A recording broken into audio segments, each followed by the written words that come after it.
భారత రాజ్యాంగంలోని ఏ ఆర్టికల్ అంటరానితనాన్ని నిషేధించింది? A. Article 14, B. Article 15, C. Article 16, D. Article 17. Answer చేసి ఆప్షన్ డి ఆర్టికల్ 17. భారత రాజ్యాంగంలోని పార్ట్ 3లోని ఆర్టికల్ 17 అంటరానితనాన్ని నిషేధించింది. దీని ప్రకారం అంటరానితనాన్ని ఏ రూపంలో పాటించినా అది చట్టరీత్యా నేరం మరియు తీవ్రంగా శిక్షార్హం. కింది వాటిలో ఏ ప్రాథమిక హక్కును డాక్టర్ బిఆర్ అంబేద్కర్ రాజ్యాంగానికి హృదయం మరియు ఆత్మ అని వర్ణించారు? ఏ. సమానత్వపు హక్కు, బి. స్వేచ్ఛ హక్కు, సి. రాజ్యాంగ పరిహారపు హక్కు, డి. మత స్వాతంత్రపు హక్కు. ఆన్సర్ చేసి ఆప్షన్ సి రాజ్యాంగ పరిహారపు హక్కు. భారత రాజ్యాంగంలోని ఆర్టికల్ 32 రాజ్యాంగ పరిహారపు హక్కు గురించి తెలియజేస్తుంది. ఇక ఆర్టికల్ 32 పౌరుల ప్రాథమిక హక్కులకు భంగం వాటిల్లినప్పుడు నేరుగా సుప్రీంకోర్టును ఆశ్రయించే అవకాశాన్ని కల్పిస్తుంది. ఈ రక్షణ కవచం లేకపోతే మిగతా హక్కులకు అర్థం లేదని డాక్టర్ బిఆర్ అంబేద్కర్ దీనిని రాజ్యాంగానికి హృదయం మరియు ఆత్మ అని పేర్కొన్నారు. జాతీయ అత్యవసర పరిస్థితి కాలంలో కూడా సస్పెండ్ చేయని ఆర్టికల్స్ ఏవి? ఏ. ఆర్టికల్ 14 మరియు 15, బి. ఆర్టికల్ 19 మరియు 20, సి. ఆర్టికల్ 20 మరియు 21, డి. ఆర్టికల్ 21 మరియు 22. ఆన్సర్ చేసి ఆప్షన్ సి ఆర్టికల్ 20 మరియు 21. 44వ రాజ్యాంగ సవరణ చట్టం ప్రకారం ఆర్టికల్ 20 మరియు ఆర్టికల్ 21 ఎట్టి పరిస్థితుల్లోనూ రద్దు చేయబడవు. ఆర్టికల్ 20 నేరాలు, శిక్షల నుంచి రక్షణ కల్పిస్తుంది. అలాగే ఆర్టికల్ 21 జీవించే హక్కు మరియు వ్యక్తిగత స్వేచ్ఛను కల్పిస్తుంది.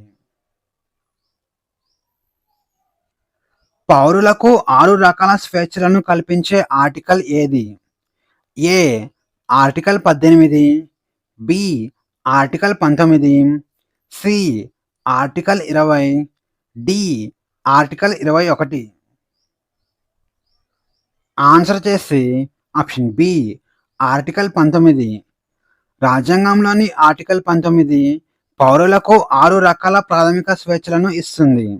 అవి వాక్ మరియు భావ ప్రకటన స్వేచ్ఛ, శాంతియుతంగా సమావేశమయ్యే స్వేచ్ఛ, సంఘాలు లేదా సంస్థలను ఏర్పాటు చేసుకునే స్వేచ్ఛ, అలాగే దేశవ్యాప్తంగా సంచరించే స్వేచ్ఛ, అలాగే నివసించే మరియు వృత్తి వ్యాపారాలు చేసుకునే స్వేచ్ఛ. కింది వాటిలో కేవలం భారత పౌరులకు మాత్రమే వర్తించే ప్రాథమిక హక్కులు ఏవి? ఏ. ఆర్టికల్ 14, 20 మరియు 21, బి. ఆర్టికల్ 15, 16, 19 మరియు 29, 30, సి. ఆర్టికల్ 17, 18 మరియు 25, డి. ఆర్టికల్ 21A, 22 మరియు 23. ఆన్సర్ చేసి ఆప్షన్ బి ఆర్టికల్ 15, 16, 19 మరియు 29, 30. ఆర్టికల్ 15, ఆర్టికల్ 16, ఆర్టికల్ 19, 29 మరియు 30 కేవలం భారతీయ పౌరులకు మాత్రమే అందుబాటులో ఉంటాయి.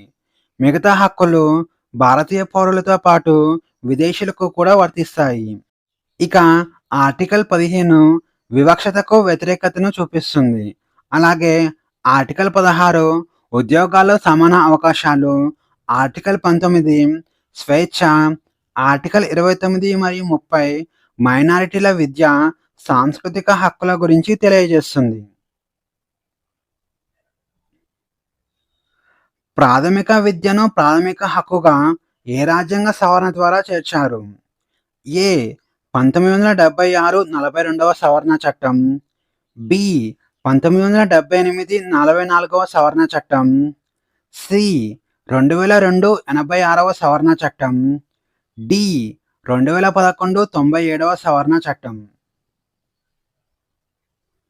ఆన్సర్ వచ్చేసి ఆప్షన్ సి. 2002 86వ సవరణ చట్టం. 2002 86వ రాజ్యాంగ సవరణ చట్టం ద్వారా ఆర్టికల్ 21A రాజ్యాంగంలో చేర్చారు. దీని ప్రకారం 6-14 సంవత్సరాల వయసు గల పిల్లలందరికీ ఉచిత మరియు నిర్బంధ విద్యను అందించడం ప్రభుత్వం యొక్క బాధ్యత. చాలామంది వీడియోని చూస్తున్నారు కానీ లైక్ చేయట్లేదండి. ఈ వీడియోలోని కంటెంట్ మీకు యూజ్ అవుతుంది అనిపిస్తే ఖచ్చితంగా వీడియోని లైక్ చేయండి. అలాగే కాంపిటేటివ్ ఎగ్జామ్స్కి ప్రిపేర్ అవుతున్న మీ ఫ్రెండ్స్ అందరికీ షేర్ చేయండి. చట్టం ముందు అందరం సమానులే మరియు చట్టం ద్వారా సమాన రక్షణ అనే భావనలు ఏ ఆర్టికల్లో పొందుపరచబడ్డాయి? A. Article 12, B. Article 13, C. Article 14, D. Article 15. Answer వచ్చేసి ఆప్షన్ సి. ఆర్టికల్ 14.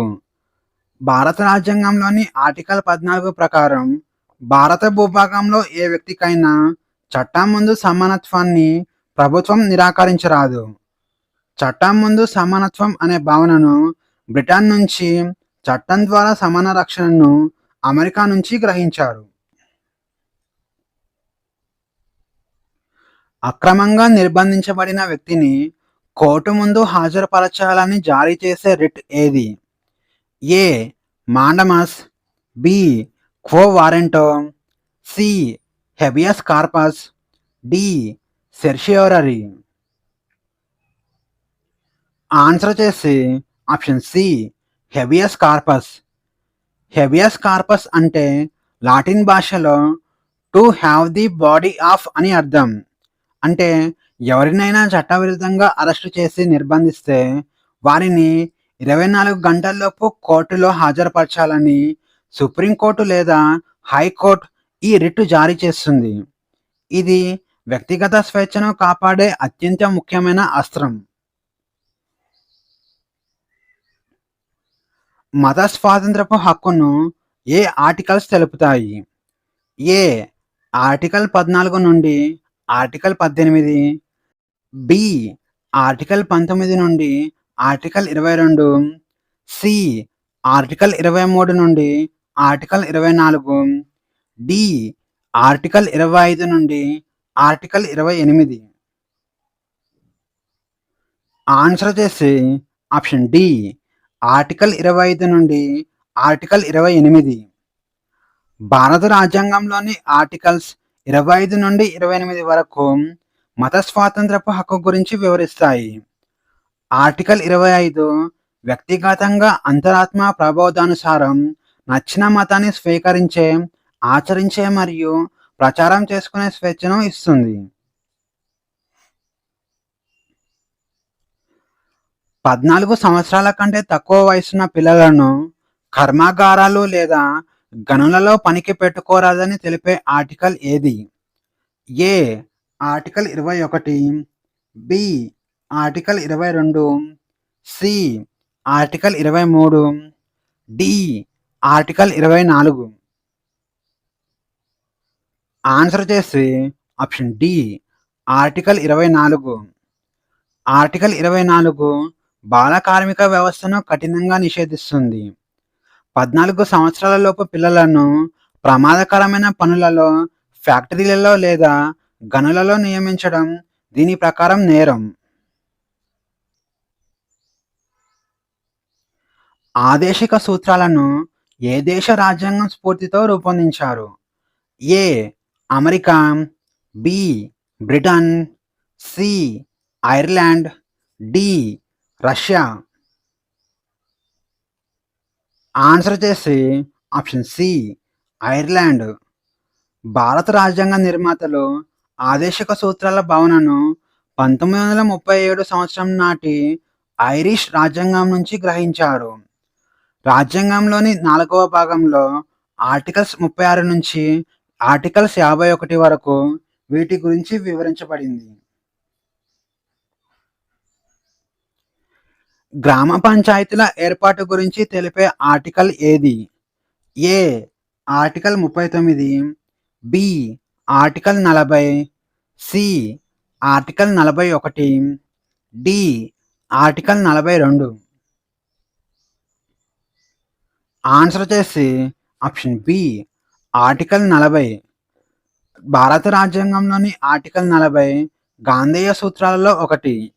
గ్రామ పంచాయతీలను స్వయం పరిపాలనా విభాగాలుగా ఏర్పాటు చేయడానికి, వాటికి అవసరమైన అధికారాలను మరియు విధులను కల్పించాలని ఈ ఆర్టికల్ ప్రభుత్వాలకు నిర్దేశిస్తుంది. ఆదేశిక సూత్రాలకు సంబంధించి కింది వాటిలో సరైన వాక్యం ఏది? ఏ. ఇవి న్యాయస్థానాల ద్వారా అమలు చేయదగినవి. బి.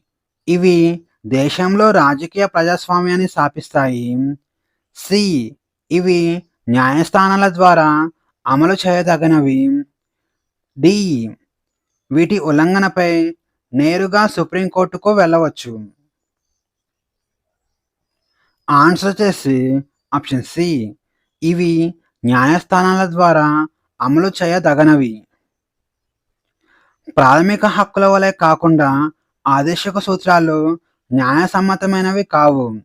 వీటిని ప్రభుత్వాలు అమలు చేయకపోతే పౌరులు కోర్టుల ద్వారా వాటిని బలవంతంగా అమలు చేయించలేరు. ఇవి ప్రభుత్వాలు విధానాలు రూపొందించేటప్పుడు పాటించాల్సిన మార్గదర్శకాలు మాత్రమే. దేశవ్యాప్తంగా పౌరులందరికీ ఉమ్మడి పౌర స్మృతి తీసుకురావాలని సూచించే ఆర్టికల్ ఏది? A. Article 43, B. Article 44, C. Article 45, D. Article 46. Answer వచ్చేసి ఆప్షన్ బి ఆర్టికల్ 44. భారత రాజ్యాంగంలోని ఆర్టికల్ 44 ప్రకారం భారతదేశం మొత్తంలో పౌరులందరికీ వివాహం, విడాకులు, దత్తత, పౌరసత్వం వంటి అంశాలలో మతాలతో సంబంధం లేకుండా ఒకే విధమైన చట్టాన్ని అమలు చేయడానికి ప్రభుత్వం కృషి చేయాలి. పేదలకు ఉచిత న్యాయ సలహాలు అందించాలని ఏ ఆర్టికల్ నిర్దేశిస్తుంది? A. Article 38, B. Article 39A, C. Article 41, D. Article 43A. Answer వచ్చేసి ఆప్షన్ బి ఆర్టికల్ 39A. 1976 42వ రాజ్యాంగ సవరణ చట్టం ద్వారా ఆర్టికల్ 39Aను చేర్చారు. ఆర్థిక లేదా ఇతర సామాజిక కారణాల వల్ల ఏ పౌరుడు న్యాయం పొందలేకపోకూడదనే ఉద్దేశంతో పేదవారికి ఉచిత న్యాయ సహాయం అందించాలని ఇది స్పష్టం చేస్తుంది. కార్యనిర్వాహక శాఖ నుండి న్యాయశాఖను వేరు చేయాలని తెలిపే ఆర్టికల్ ఏది? A. Article 48, B.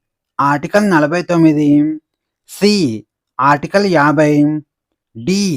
Article 51. Answer వచ్చేసి ఆప్షన్ సి ఆర్టికల్ 50. భారత రాజ్యాంగంలోని ఆర్టికల్ 50 ప్రకారం రాష్ట్ర పబ్లిక్ సర్వీసులలో కార్యనిర్వాహక వర్గం నుండి న్యాయ వ్యవస్థను వేరు చేయడానికి ప్రభుత్వం తగిన చర్యలు తీసుకోవాలి. ఇది న్యాయ వ్యవస్థ స్వేచ్ఛగా, నిష్పక్షపాతంగా పనిచేయడానికి అవసరం. ఆదేశిక సూత్రాలు ఒక బ్యాంకుకు వదిలేసిన చెక్కు లాంటివి, దాని చెల్లింపు బ్యాంకు సౌలభ్యంపై ఆధారపడి ఉంటుంది అని ఎవరు విమర్శించారు? A. Doctor BR Ambedkar, B. KT Shah, C. BN Rao, D. Doctor Jawaharlal Nehru. Answer వచ్చేసి ఆప్షన్ బి కేటీ షా. ఆదేశిక సూత్రాలకు న్యాయపరమైన బలం లేనందున ప్రొఫెసర్ కేటీ షా వీటిని బ్యాంకు సౌలభ్యం మేరకు చెల్లించబడే చెక్కుగా అభివర్ణించారు.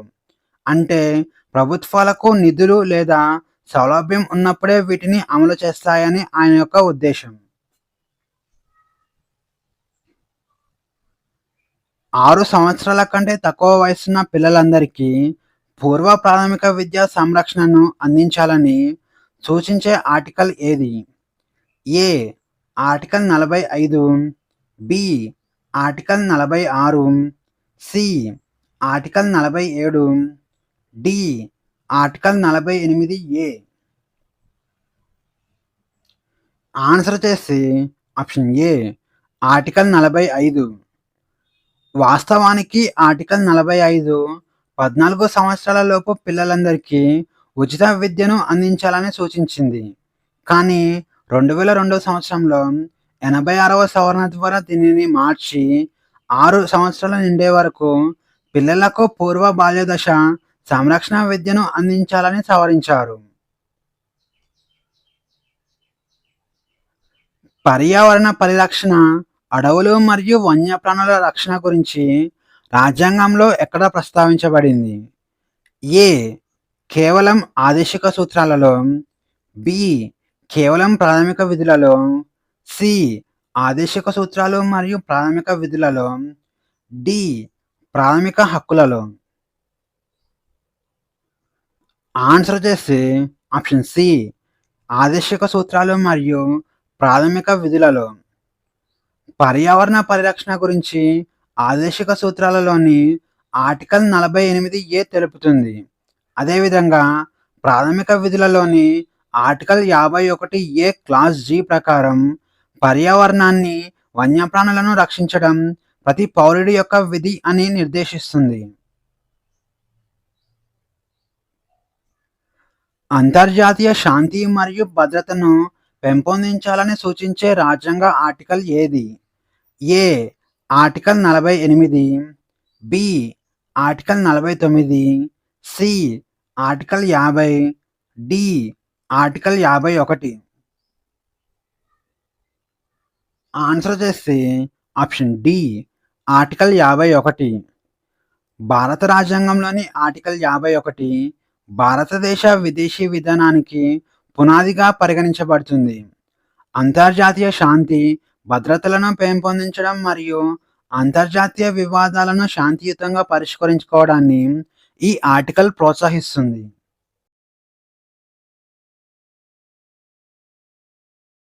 10వ షెడ్యూల్ ప్రకారం ఒక పార్లమెంట్ సభ్యుని అనర్హతపై తుది నిర్ణయం ఎవరిది మరియు ఇది న్యాయ సమీక్షకు గురవుతుందా? ఏ. రాష్ట్రపతి నిర్ణయిస్తారు, ఇది న్యాయ సమీక్షకు గురి కాదు. బి. సభాధ్యక్షుడు నిర్ణయిస్తారు, న్యాయ సమీక్షకు గురవుతుంది. సి. ఎన్నికల సంఘం నిర్ణయిస్తుంది, ఇది న్యాయ సమీక్షకు గురవుతుంది. డి. సభాధ్యక్షుడు నిర్ణయిస్తారు, ఇది న్యాయ సమీక్షకు గురి కాదు. ఆన్సర్ చేసి ఆప్షన్ బి సభాధ్యక్షుడు నిర్ణయిస్తారు, ఇది న్యాయ సమీక్షకు గురవుతుంది. భారత రాజ్యాంగంలోని ఆర్టికల్ 102 క్లాస్ 2 మరియు 10వ షెడ్యూల్ ప్రకారం ఫిరాయింపుల కేసుల్లో ఎంపీల అనర్హతను నిర్ణయించే అధికారం ఆయా సభల ప్రిసైడింగ్ ఆఫీసర్లకు మాత్రమే ఉంటుంది. అంటే లోక్సభలో అయితే స్పీకర్, రాజ్యసభలో అయితే చైర్మన్కు ఉంటుంది. ఇక 1992 సంవత్సరంలో సుప్రీంకోర్టు ఇచ్చిన చారిత్రాత్మక కిహోటో హొలోహన్ తీర్పు ప్రకారం స్పీకర్ లేదా చైర్మన్ నిర్ణయం అంతిమమైనది కాదు, అది ట్రిబ్యునల్ తీర్పుతో సమానం కాబట్టి దానికి న్యాయ సమీక్ష వర్తిస్తుంది. కింది ఏ బిల్లుల విషయంలో పార్లమెంట్ ఉమ్మడి సమావేశం ఏర్పాటు చేయడానికి వీలు లేదు? 1. సాధారణ బిల్లు, 2. ద్రవ్య బిల్లు, 3. రాజ్యాంగ సవరణ బిల్లు. ఆప్షన్స్ వచ్చేసి A 1 and 2, B 2 and 3, C 1 and 3, D పైవన్నీ 1 అండ్ 2 అండ్ 3. ఆన్సర్ చేస్తే ఆప్షన్ బి 2 అండ్ 3. భారత రాజ్యాంగంలోని ఆర్టికల్ 108 ప్రకారం కేవలం సాధారణ బిల్లులు మరియు ఆర్థిక బిల్లుల విషయంలో ఉభయ సభల మధ్య భేదాభిప్రాయాలు వస్తేనే రాష్ట్రపతి ఉమ్మడి సమావేశాన్ని ఏర్పాటు చేస్తారు. ఇక ద్రవ్య బిల్లు మరియు రాజ్యాంగ సవరణ బిల్లు విషయంలో ఉమ్మడి సమావేశానికి ఆస్కారం లేదు. ద్రవ్య బిల్లుకు మొత్తం లోక్సభకే అధికారం ఉంటుంది. ఇక రాజ్యాంగ సవరణ బిల్లులో ఉభయ సభలు విడివిడిగా 2/3 వంతు మెజారిటీతో ఆమోదించాల్సి ఉంటుంది. రాష్ట్రాల జాబితాలోని ఏదైనా అంశంపై జాతీయ ప్రయోజనాల దృష్ట్యా చట్టం చేసే అధికారాన్ని పార్లమెంటుకు ఏ ఆర్టికల్ ద్వారా రాజ్యసభ కట్టపెట్టగలదు? A article 249, B article 312, C article 112, D article 368. Answer చేసి ఆప్షన్ ఏ ఆర్టికల్ 249. భారత రాజ్యాంగంలోని ఆర్టికల్ 249 ప్రకారం జాతీయ ప్రయోజనాల కోసం రాష్ట్రాల జాబితాలోని ఏదైనా ఒక అంశంపై పార్లమెంటు చట్టం చేయాలి అని రాజ్యసభ హాజరై ఓటు వేసిన సభ్యులలో 2/3 వంతు మెజారిటీతో తీర్మానం చేస్తే అప్పుడు పార్లమెంట్ ఆ అంశంపై చట్టం చేయవచ్చు. ఇది రాజ్యసభకు ఉన్న ఒక ప్రత్యేకమైన అధికారం. పార్లమెంటరీ కమిటీలలో అతిపెద్ద కమిటీ అయిన అంచనాల సంఘంకు సంబంధించి సరైనది ఏది? ఏ ఇందులో 22 మంది సభ్యులు ఉభయ సభల నుంచి ఉంటారు. బి ఇందులో 30 మంది సభ్యులు ఉంటారు, అందరూ లోక్సభకు చెందినవారే. సి దీనికి సాధారణంగా ప్రతిపక్ష నాయకుడు చైర్మన్గా ఉంటారు.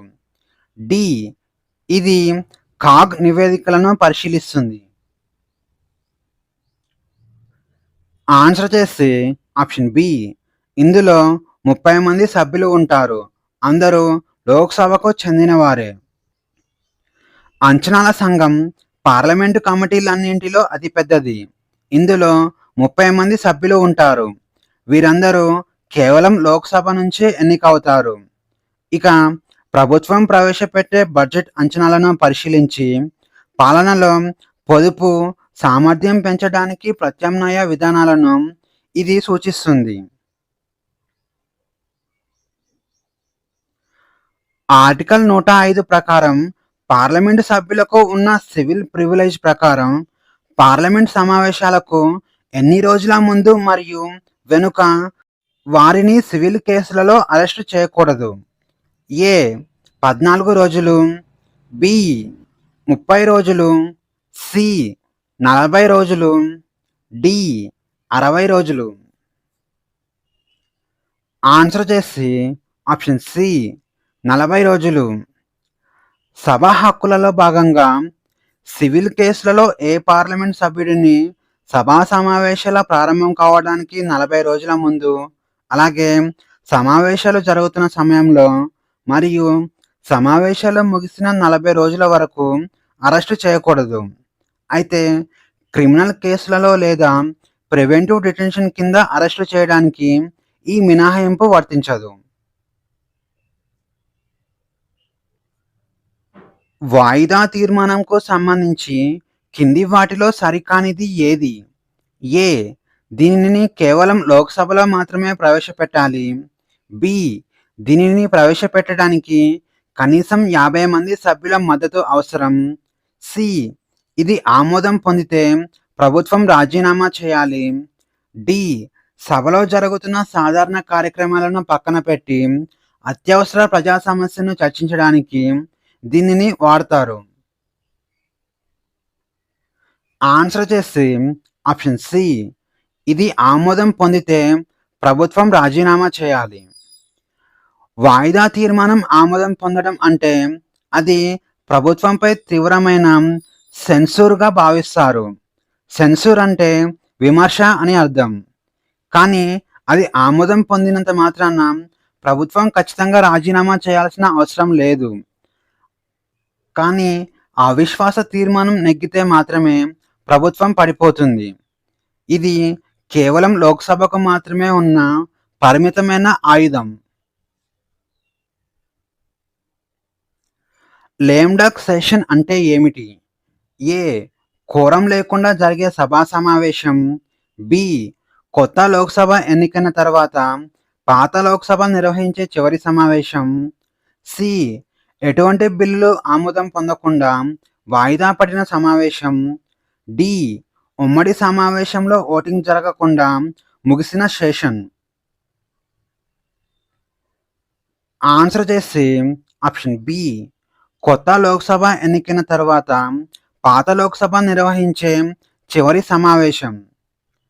కొత్తగా సార్వత్రిక ఎన్నికలు జరిగి కొత్త లోక్సభ సభ్యులు ఎన్నికైన తర్వాత ప్రస్తుతం ఉన్న పాత లోక్సభ తన చివరి సమావేశాన్ని నిర్వహిస్తుంది. దీనినే లేమ్ డక్ సెషన్ అంటారు. కొత్త లోక్సభకు తిరిగి ఎన్నిక కాని పాత సభ్యులను లేమ్ డక్స్ అని పిలుస్తారు. రాజ్యాంగంలోని 368వ ఆర్టికల్ ప్రకారం రాష్ట్రాల ప్రాతినిధ్యాన్ని సవరించాలంటే ఎలాంటి మెజారిటీ అవసరం? ఏ. పార్లమెంటులో సాధారణ మెజారిటీ. బి. పార్లమెంటులో ప్రత్యేక మెజారిటీ. సి. పార్లమెంటు ప్రత్యేక మెజారిటీ మరియు సగం రాష్ట్రాల శాసనసభల ఆమోదం. డి. పార్లమెంటు ప్రత్యేక మెజారిటీ మరియు 2/3 వంతు రాష్ట్రాల శాసనసభల ఆమోదం. ఆన్సర్ చేసి ఆప్షన్ సి. పార్లమెంట్ ప్రత్యేక మెజారిటీ మరియు సగం రాష్ట్రాల శాసనసభల ఆమోదం. సామాఖ్య వ్యవస్థకు సంబంధించిన కీలక అంశాలను మార్చాలంటే పార్లమెంట్ ఉభయ సభలు 2/3 వంతు ప్రత్యేక మెజారిటీతో ఆమోదించడమే కాకుండా దేశంలోని కనీసం సగం రాష్ట్రాలు ఆమోదించాల్సి ఉంటుంది. భారత రాష్ట్రపతికి సంబంధించిన పాకెట్ వీటో అధికారానికి సంబంధించి సరైన వాక్యం ఏది? ఏ. రాష్ట్రపతి ఒక బిల్లును పునఃపరిశీలన కోసం తిరిగి పార్లమెంటుకు పంపడం. బి. ఒక బిల్లుపై ఎలాంటి నిర్ణయం తీసుకోకుండా అపరిమిత కాలం పాటు పెండింగ్లో ఉంచడం. సి. ఒక బిల్లుకు ఆమోదం తెలపకుండా శాశ్వతంగా తిరస్కరించడం. డి. రాష్ట్ర శాసనసభలు పంపిన బిల్లులను మాత్రమే పాకెట్ వీటో చేయగలరు. ఆన్సర్ చేసి ఆప్షన్ బి. ఒక బిల్లుపై ఎలాంటి నిర్ణయం తీసుకోకుండా అపరిమిత కాలం పాటు పెండింగ్లో ఉంచడం. పాకెట్ వీటో అంటే పార్లమెంట్ ఆమోదించి పంపిన బిల్లుపై రాష్ట్రపతి ఆమోదం తెలపకుండా లేదా తిరస్కరించకుండా తన వద్దనే నిరవధికంగా అట్టిపెట్టుకోవడం. ఇక భారత రాజ్యాంగం రాష్ట్రపతి బిల్లుపై నిర్ణయం తీసుకోవడానికి ఎలాంటి కాలపరిమితిని విధించలేదు. కింది వాటిలో ఏ సందర్భంలో భారత రాష్ట్రపతి మంత్రిమండలి సలహా లేకుండా తన విచక్షణ అధికారాన్ని ఉపయోగించవచ్చు? ఏ. లోక్సభను రద్దు చేసే సమయంలో. బి. సుప్రీంకోర్టు న్యాయమూర్తుల నియామకంలో. సి. ఏ పార్టీకి లేదా సంకీర్ణానికి లోక్సభలో స్పష్టమైన మెజారిటీ రానప్పుడు ప్రధానమంత్రి నియామకంలో. డి. రాజ్యాంగ సవరణ బిల్లుకు ఆమోదం తెలిపేటప్పుడు. ఆన్సర్ చేసి ఆప్షన్ సి. ఏ పార్టీకి లేదా సంకీర్ణానికి లోక్సభలో స్పష్టమైన మెజారిటీ రానప్పుడు ప్రధానమంత్రి నియామకంలో. సాధారణంగా రాష్ట్రపతి ఆర్టికల్ 74 ప్రకారం మంత్రిమండలి సలహా మేరకు నడుచుకోవాలి.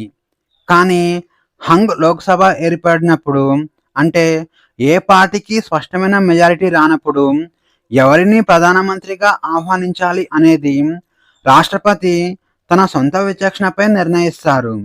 అలాగే అధికారంలో ఉన్న ప్రధాని అకస్మాత్తుగా మరణించినప్పుడు కూడా ఈ అధికారం వాడవచ్చు. మహాభియోగ తీర్మానం ద్వారా రాష్ట్రపతిని తొలగించే ప్రక్రియలో పాల్గొనేది ఎవరు? ఏ. పార్లమెంటు ఎన్నికైన సభ్యులు మాత్రమే. బి. పార్లమెంటు మరియు రాష్ట్ర శాసనసభల సభ్యులు అందరూ. సి. పార్లమెంట్ ఉభయ సభల సభ్యులు అందరూ. డి. లోక్సభ సభ్యులు మాత్రమే. ఆన్సర్ చేసి ఆప్షన్ సి. పార్లమెంట్ ఉభయ సభ సభ్యులు అందరూ. రాష్ట్రపతి ఎన్నికలలో పార్లమెంట్ నామినేటెడ్ సభ్యులకు ఓటు హక్కు ఉండదు. కానీ తొలగింపు ప్రక్రియలో మాత్రం వారికి ఓటు హక్కు ఉంటుంది. అలాగే ఎన్నికల్లో పాల్గొనే రాష్ట్ర శాసనసభ్యులకు తొలగింపు ప్రక్రియలో ఎలాంటి పాత్ర ఉండదు. ఉపరాష్ట్రపతి రాజ్యసభ సభ్యుడు కానప్పటికీ సభాధ్యక్షుడిగా వ్యవహరిస్తారు. అయితే ఒక బిల్లుపై ఓటింగ్ జరిగినప్పుడు ఆయన ఓటు వేయవచ్చా? ఏ. ఎట్టి పరిస్థితుల్లోనూ ఓటు వేయలేరు. బి. సభ్యులందరితో పాటు సాధారణ ఓటు వేయవచ్చు. సి. కేవలం టై అయినప్పుడు సందర్భంలో మాత్రమే కాస్టింగ్ ఓటు వేయగలరు. డి. రాష్ట్రపతి అనుమతి ఉంటేనే ఓటు వేయగలరు. ఆన్సర్ చేస్తే ఆప్షన్ సి. కేవలం టై అయిన సందర్భంలో మాత్రమే కాస్టింగ్ ఓటు వేయగలరు. రాజ్యాంగంలోని ఆర్టికల్ 100 క్లాస్ 1 ప్రకారం రాజ్యసభ చైర్మన్కు మొదటిసారి ఓటింగ్ జరిగేటప్పుడు ఓటు వేసే హక్కు ఉండదు. ఎందుకంటే ఆయన సభలో సభ్యుడు కాదు కాబట్టి. కానీ ఓటింగ్లో సమాన ఓట్లు వచ్చి ప్రతిష్టంభన ఏర్పడితే ఆ డెడ్ లాక్ను తొలగించడానికి ఆయన తన నిర్ణయాత్మక ఓటును ఉపయోగిస్తారు. అవిశ్వాస తీర్మానం మరియు సెన్సూర్ తీర్మానాలకు ఉన్న ప్రధాన వ్యత్యాసం ఏమిటి? ఏ. అవిశ్వాస తీర్మానం ఆమోదం పొందితే ప్రభుత్వం రాజీనామా చేయనవసరం లేదు. బి. సెన్సూర్ తీర్మానాన్ని ప్రవేశపెట్టడానికి ఖచ్చితమైన కారణాలు చెప్పాలి. అలాగే అవిశ్వాస తీర్మానానికి కారణం చెప్పవసరం లేదు. సి. అవిశ్వాస తీర్మానాన్ని ఏ ఒక్క మంత్రి పైన అయినా ప్రవేశపెట్టవచ్చు. డి. సెన్సూర్ తీర్మానాన్ని రాజ్యసభలో కూడా ప్రవేశపెట్టవచ్చు. ఆన్సర్ చేస్తే ఆప్షన్ బి. సెన్సూర్ తీర్మానాన్ని ప్రవేశపెట్టడానికి ఖచ్చితమైన కారణాలు చెప్పాలి. అలాగే అవిశ్వాస తీర్మానానికి కారణం చెప్పవసరం లేదు. ఇక సెన్సూర్ మోషన్ అంటే విమర్శా తీర్మానంను ప్రభుత్వం లేదా ఒక మంత్రి చేసిన నిర్దిష్ట విధానం లేదా తప్పును విమర్శించడానికి ప్రవేశపెడతారు. కాబట్టి దానికి కారణం చెప్పాల్సి ఉంటుంది. ఇక అవిశ్వాస తీర్మానం మొత్తం మంత్రిమండలిపై ప్రవేశపెడతారు. కాబట్టి దీనికి ఎలాంటి కారణం చెప్పాల్సిన పని లేదు. కేవలం ప్రభుత్వానికి సభలో మెజారిటీ లేదని నిరూపించడమే దీని యొక్క ప్రధాన ఉద్దేశం. ప్రధానమంత్రి రాజీనామా చేస్తే లేదా మరణిస్తే కేంద్ర మంత్రి మండలి పరిస్థితి ఏమిటి? ఏ. సీనియర్ మంత్రి ఆటోమేటిక్గా ప్రధానమంత్రి అవుతాడు. అలాగే మంత్రిమండలి ఉంటుంది. బి. మంత్రిమండలి తక్షణమే రద్దవుతుంది. సి. రాష్ట్రపతి కొత్త ప్రధానిని నియమించే వరకు పాత మంత్రులే విధుల్లో ఉంటారు. డి. లోక్సభ స్పీకర్ నిర్ణయం మేరకు మంత్రిమండలి కొనసాగుతుంది. ఆన్సర్ చేసి ఆప్షన్ బి. మంత్రిమండలి తక్షణమే రద్దవుతుంది. ప్రధానమంత్రి మంత్రిమండలికి పునాది వంటి వారు. ప్రధానమంత్రి రాజీనామా చేసినా లేదా మరణించినా మొత్తం మంత్రిమండలి ఆటోమేటిక్గా రద్దవుతుంది. ఒకవేళ ఏ ఇతర మంత్రి అయినా రాజీనామా చేస్తే కేవలం ఆ మంత్రి పదవి మాత్రమే ఖాళీ అవుతుంది. ప్రభుత్వం కొనసాగుతుంది. ఆర్టికల్ 123 ప్రకారం రాష్ట్రపతి ఆర్డినెన్స్ జారీ చేసే అధికారానికి ఉన్న పరిమితి ఏమిటి? ఏ. రాజ్యాంగ సవరణ కోసం ఆర్డినెన్స్ జారీ చేయలేరు. బి. ప్రాథమిక హక్కులను సవరించేందుకు ఆర్డినెన్స్ జారీ చేయవచ్చు. సి. ఆర్డినెన్స్ గరిష్ట కాల పరిమితి 1 సంవత్సరం. డి. ఆర్డినెన్స్‌ను కోర్టుల్లో సవాలు చేయలేము. ఆన్సర్ వచ్చేసి ఆప్షన్ ఏ. రాజ్యాంగ సవరణ కోసం ఆర్డినెన్స్ జారీ చేయలేరు. రాజ్యాంగ సవరణ ప్రక్రియకు ఖచ్చితంగా పార్లమెంట్ ఆమోదం అవసరం. కాబట్టి ఆర్డినెన్స్ ద్వారా రాజ్యాంగాన్ని సవరించలేరు. అలాగే ఆర్డినెన్స్‌కు న్యాయ సమీక్ష వర్తిస్తుంది. ఇక పార్లమెంటు చట్టానికి ఉన్న పరిమితులే ఆర్డినెన్స్‌కు కూడా వర్తిస్తాయి. కాబట్టి ప్రాథమిక హక్కులను హరించే ఆర్డినెన్స్ చెల్లదు. కంటింజెన్సీ ఫండ్ ఆఫ్ ఇండియా ఎవరి ఆధీనంలో ఉంటుంది? ఏ. ప్రధానమంత్రి, బి. ఆర్థిక మంత్రి, సి. Parliament, D. రాష్ట్రపతి. ఆన్సర్ చేసి ఆప్షన్ డి. రాష్ట్రపతి. కంటింజెన్సీ ఫండ్ లేదా అగంతక నిధి అనేది అనుకోని అత్యవసర ఖర్చులను ఎదుర్కోవటానికి ఏర్పాటు చేయబడింది.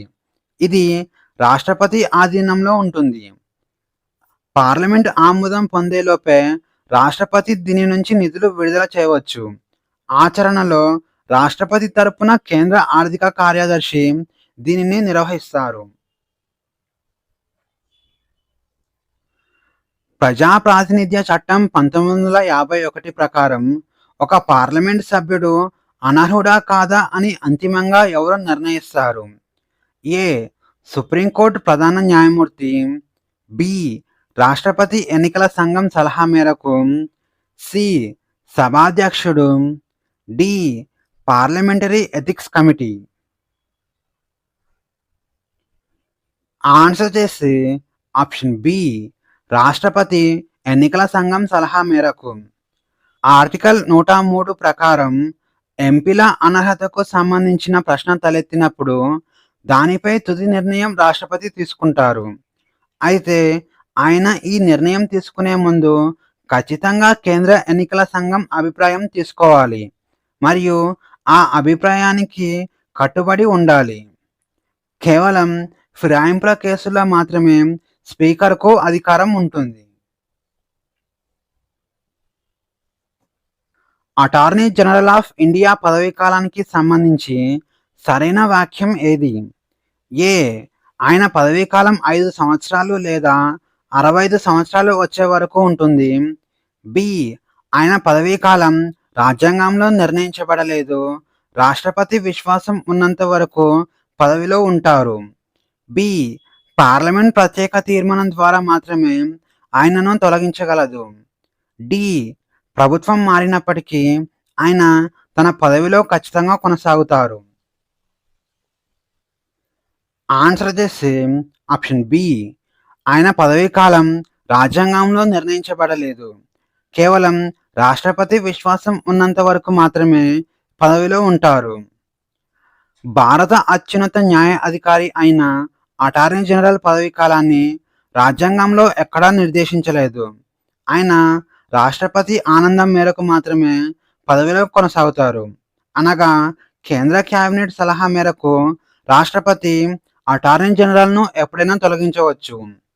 ఇక సాధారణంగా ప్రభుత్వం మారినప్పుడు ఆయన కూడా రాజీనామా చేస్తారు. ఎందుకంటే ఆయనకు సలహా ఇచ్చే కేబినెట్ మారుతుంది కాబట్టి. సుప్రీంకోర్టు రాజ్యాంగ ధర్మాసనంలో కనీసం ఎంతమంది న్యాయమూర్తులు ఉండాలి? ఏ. 3, బి. 5, సి. 7, డి. 9 మంది. ఆన్సర్ చేస్తే ఆప్షన్ బి. 5. ఆర్టికల్ 145 క్లాస్ 3 ప్రకారం రాజ్యాంగం వివరణకు సంబంధించిన ముఖ్యమైన చట్టపరమైన ప్రశ్నను పరిష్కరించడానికి లేదా ఆర్టికల్ 143 ప్రకారం రాష్ట్రపతి అడిగిన ప్రశ్నను విచారించడానికి ఏర్పాటు చేసే ధర్మాసనంలో కనీసం 5 న్యాయమూర్తులు ఉండాలి. దీనినే రాజ్యాంగ ధర్మాసనం అని అంటారు. సుప్రీంకోర్టు న్యాయమూర్తుల తొలగింపు ప్రక్రియకు సంబంధించి సరికాని వాక్యం ఏది? ఏ. వీరిని రుజువైన అసమర్థత లేదా దుష్ప్రవర్తన ఆధారంగా మాత్రమే తొలగిస్తారు. బి. తొలగింపు తీర్మానాన్ని లోక్సభలో ప్రవేశపెట్టాలంటే కనీసం 100 మంది సభ్యుల మద్దతు ఉండాలి. సి. పార్లమెంట్ ఉభయ సభలు సాధారణ మెజారిటీతో తీర్మానాన్ని ఆమోదించాలి. డి. విచారణ కోసం స్పీకర్ లేదా చైర్మన్ 3 సభ్యులతో కూడిన కమిటీని ఏర్పాటు చేస్తారు. ఆన్సర్ చేసి ఆప్షన్ సి. పార్లమెంటు ఉభయ సభలు సాధారణ మెజారిటీతో తీర్మానాన్ని ఆమోదించాలి. సుప్రీంకోర్టు న్యాయమూర్తిని తొలగించాలంటే పార్లమెంట్ ఉభయ సభలు ప్రత్యేక మెజారిటీతో అనగా సభ మొత్తం సభ్యులలో మెజారిటీ మరియు హాజరై ఓటు వేసిన వారిలో 2/3 వంతు తీర్మానాన్ని ఆమోదించాల్సి ఉంటుంది. ఇక ఈ ప్రక్రియ న్యాయమూర్తుల విచారణ చట్టం 1968 ప్రకారం జరుగుతుంది. సుప్రీంకోర్టు తీర్పును సమీక్షించే అత్యున్నత మరియు చివరి అవకాశమైన క్యూరేటివ్ పిటిషన్ విధానం ఏ కేసు ద్వారా ఉద్భవించింది? A. Kesavananda Bharati versus state of Kerala. B. Rupa Ashok Hurra versus Ashok Hurra. C. Maneka Gandhi versus union of India. D. SR Bommai versus union of India. Answer చేసి option B. Rupa Ashok Hurra versus Ashok Hurra. Supreme court తన తీర్పును సమీక్షించుకోవడానికి అవకాశం ఉంటుంది. రివ్యూ పిటిషన్ కూడా కొట్టివేసిన తర్వాత సహజ న్యాయ సూత్రాల ఉల్లంఘన జరిగిందని భావిస్తే దాఖలు చేసే ఆఖరి అస్త్రమే క్యూరేటివ్ పిటిషన్. దీనిని రాజ్యాంగంలో పేర్కొనలేదు. ఇది 2002 సంవత్సరంలో రూపా అశోక్ హుర్రా కేసులో సుప్రీంకోర్టు స్వయంగా సృష్టించిన విధానం. ఆర్టికల్ 136 ప్రకారం సుప్రీంకోర్టుకు ఉన్న స్పెషల్ లీవ్ పిటిషన్ అధికారానికి సంబంధించి సరైనది ఏది? ఏ. ఇది పౌరుల యొక్క ప్రాథమిక హక్కు. బి. సైనిక ట్రిబ్యునల్స్ తీర్పులపై కూడా స్పెషల్ లీవ్ పిటిషన్స్ దాఖలు చేయవచ్చు. సి. ఇది సుప్రీంకోర్టు యొక్క విచక్షణ అధికారం. దీనిని హక్కుగా కోరలేము. డి. ఇది కేవలం హైకోర్టుల తుది తీర్పులపై మాత్రమే దాఖలు చేయాల్సి ఉంటుంది. ఆన్సర్ చేసి ఆప్షన్ సి. ఇది సుప్రీంకోర్టు యొక్క విచక్షణ అధికారం. దీనిని హక్కుగా కోరలేము. దేశంలోని ఏ కోర్టు లేదా ట్రిబ్యునల్ ఇచ్చిన తీర్పు పైన అపీల్ చేసుకోవడానికి సుప్రీంకోర్టు స్పెషల్ లీవ్ ఇవ్వవచ్చు. ఇది రాజ్యాంగం ఇచ్చిన విచక్షణ అధికారం. అంటే దీనిని హక్కుగా ఎవరు క్లెయిమ్ చేయలేరు. అపీల్ స్వీకరించాలా వద్దా అనేది పూర్తిగా సుప్రీంకోర్టు యొక్క ఇష్టం. సుప్రీంకోర్టు బెంచ్ను ఢిల్లీ కాకుండా దేశంలోని ఇతర ప్రాంతాలలో ఏర్పాటు చేసే అధికారం ఎవరికి ఉంటుంది? ఏ. పార్లమెంటుకు. బి. సుప్రీంకోర్టు ప్రధాన న్యాయమూర్తికి. సి. రాష్ట్రపతికి. డి. కేంద్ర న్యాయశాఖ మంత్రికి. ఆన్సర్ చేసి ఆప్షన్ బి.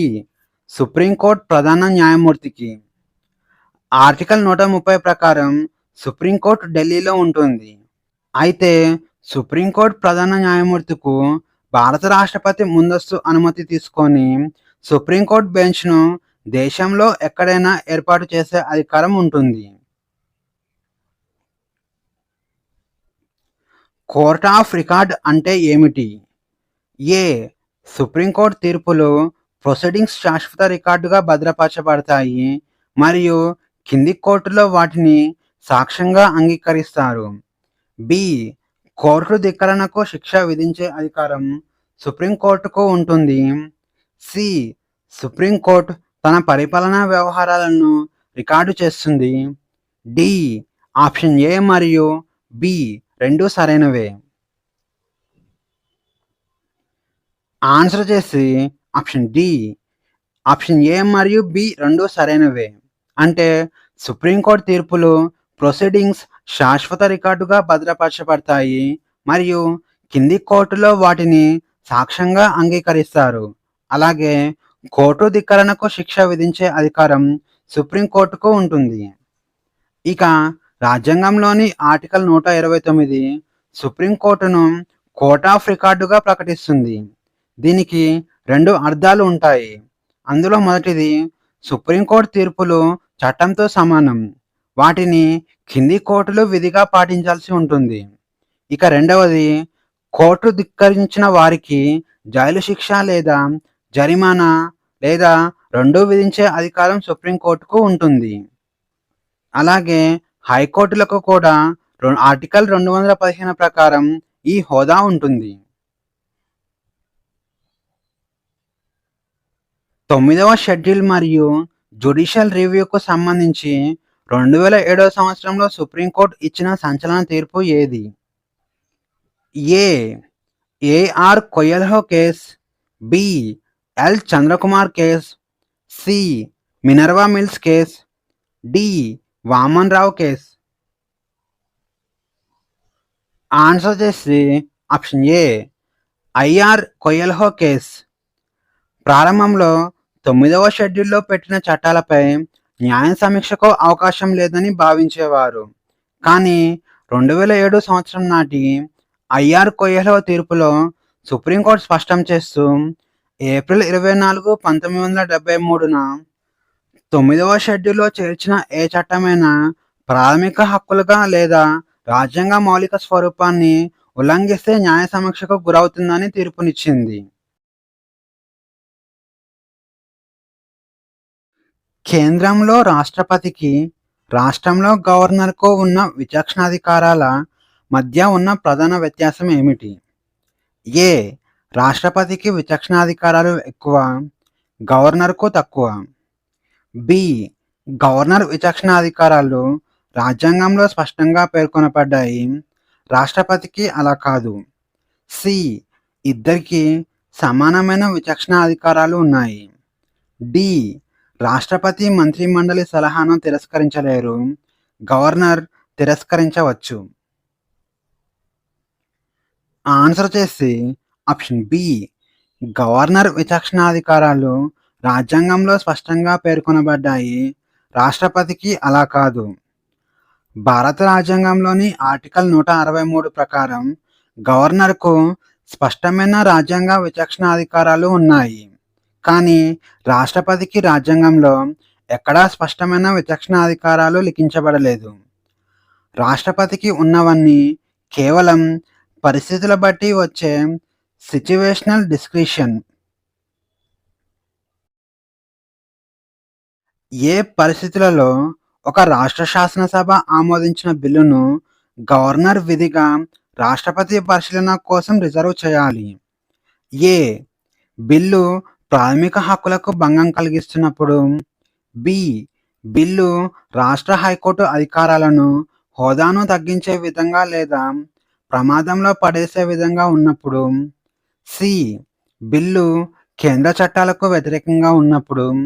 డి. బిల్లు పన్నుల విధింపుకు సంబంధించినదైనప్పుడు. ఆన్సర్ చేసి ఆప్షన్ బి, బిల్లు రాష్ట్ర హైకోర్టు అధికారాలకు, హోదాను తగ్గించే విధంగా లేదా ప్రమాదంలో పడేసే విధంగా ఉన్నప్పుడు. భారత రాజ్యాంగంలోని ఆర్టికల్ 200 ప్రకారం గవర్నర్ బిల్లులను రాష్ట్రపతి పరిశీలనకు పంపడం అనేది సాధారణంగా ఆయన యొక్క విచక్షణ అధికారం. కానీ ఒకే ఒక సందర్భంలో మాత్రం అది ఖచ్చితంగా పంపాలి. ఆ బిల్లు గనక రాష్ట్ర హైకోర్టుకు రాజ్యాంగం ఇచ్చిన హోదాను లేదా అధికారాలను తగ్గించేదిగా ఉంటే రాష్ట్రపతికి పంపించాలి. రాష్ట్ర శాసన మండలి ఏర్పాటు లేదా రద్దుకు సంబంధించిన సరైన విధానం ఏది? ఏ. రాష్ట్ర శాసనసభ సాధారణ మెజారిటీతో ఆమోదిస్తే పార్లమెంట్ ప్రత్యేక మెజారిటీతో ఆమోదించాలి. బి. రాష్ట్ర శాసనసభ ప్రత్యేక మెజారిటీతో తీర్మానిస్తే దానిని పార్లమెంట్ సాధారణ మెజారిటీతో ఆమోదించాలి. సి. గవర్నర్ సిఫార్సు మేరకు పార్లమెంట్ నేరుగా ఆమోదించవచ్చు. డి. రాష్ట్ర శాసనసభ మరియు పార్లమెంట్ రెండు ప్రత్యేక మెజారిటీతో ఆమోదించాలి. ఆన్సర్ వచ్చేసి ఆప్షన్ బి. రాష్ట్ర శాసనసభ ప్రత్యేక మెజారిటీతో తీర్మానిస్తే దానిని పార్లమెంటు సాధారణ మెజారిటీతో ఆమోదించాలి. భారత రాజ్యాంగంలోని ఆర్టికల్ 169 ప్రకారం ఒక రాష్ట్రంలో శాసన మండలిని రద్దు చేయాలన్నా లేదా కొత్తగా ఏర్పాటు చేయాలన్నా ముందుగా ఆ రాష్ట్ర శాసనసభ ప్రత్యేక తీర్మానాన్ని కేవలం సాధారణ మెజారిటీతో చట్టం చేయడం ద్వారా సృష్టిస్తుంది లేదా రద్దు చేస్తుంది. ఇది రాజ్యాంగ సవరణ కిందకు రాదు. రాష్ట్ర మంత్రిమండలి పరిమాణానికి సంబంధించి ఆర్టికల్ 161 క్లాస్ 1A ప్రకారం తెలుపుతున్న నిబంధన ఏది? ఏ. ముఖ్యమంత్రితో కలుపుకొని మంత్రుల సంఖ్య శాసనసభలో 15% మించకూడదు, కానీ కనీసం 12 మంది మంత్రులు ఉండాలి. బి. మంత్రుల సంఖ్య 10%కి మించకూడదు మరియు కనీసం 10 మంది ఉండాలి. సి. మంత్రుల సంఖ్యపై గరిష్ట పరిమితి లేదు, కానీ కనీసం 15 మంది ఉండాలి. డి. ముఖ్యమంత్రితో కలుపుకొని మంత్రుల సంఖ్య శాసనసభలో 15% మించకూడదు, కనీస పరిమితి లేదు. ఆన్సర్ వచ్చేసి ఆప్షన్ ఏ. ముఖ్యమంత్రితో కలుపుకొని మంత్రుల సంఖ్య శాసనసభలో 15% మించకూడదు, కానీ కనీసం 12 మంది మంత్రులు ఉండాలి. 91వ రాజ్యాంగ సవరణ చట్టం ద్వారా చేర్చబడిన నిబంధన ప్రకారం రాష్ట్రంలో ముఖ్యమంత్రితో సహా మొత్తం మంత్రుల సంఖ్య శాసనసభ సభ్యులలో 15%కి మించకూడదు. అయితే చిన్న రాష్ట్రాలను దృష్టిలో ఉంచుకొని కనీసం 12 మంది మంత్రులు ముఖ్యమంత్రితో సహా ఖచ్చితంగా ఉండాలని రాజ్యాంగం స్పష్టం చేసింది. గవర్నర్ యొక్క ఆర్డినెన్స్ జారీ చేసే అధికారానికి సంబంధించి సరికాని వాక్యం ఏది? ఏ. ఉభయ సభలు లేదా ఏదైనా ఒక సభ సమావేశంలో లేనప్పుడు జారీ చేయవచ్చు. బి. ఆర్డినెన్స్ రాష్ట్ర శాసనసభ చట్టంతో సమానమైన బలం కలిగి ఉంటుంది. సి. గవర్నర్ ఈ ఆర్డినెన్స్ను రాష్ట్రపతి ముందస్తు అనుమతి లేకుండా ఎప్పుడైనా జారీ చేయవచ్చు. డి. శాసనసభ తిరిగి సమావేశమైన 6 వారాలలోపు దీనిని ఆమోదించాలి. ఆన్సర్ చేసి ఆప్షన్ సి. గవర్నర్ ఈ ఆర్డినెన్స్ను రాష్ట్రపతి ముందస్తు అనుమతి లేకుండా ఎప్పుడైనా జారీ చేయవచ్చు. గవర్నర్ ఆర్డినెన్స్ జారీ చేసే ముందు మంత్రిమండలి సలహా తీసుకోవాలి. అయితే శాసనసభలో ప్రవేశపెట్టడానికి రాష్ట్రపతి ముందస్తు అనుమతి అవసరమయ్యే బిల్లుల అంశాలపై గవర్నర్ నేరుగా ఆర్డినెన్స్ జారీ చేయలేరు. అటువంటి విషయాలపై ఆర్డినెన్స్ జారీ చేయాలంటే కూడా రాష్ట్రపతి సూచన తప్పనిసరి. ఇక ఈ వీడియోలోని కంటెంట్ మీకు నచ్చినట్లయితే లైక్ చేయండి, షేర్ చేయండి, అలాగే సబ్స్క్రైబ్ చేసుకోవడం మర్చిపోకండి. మళ్ళీ నెక్స్ట్ వీడియోలో కలుద్దాం. Thank you.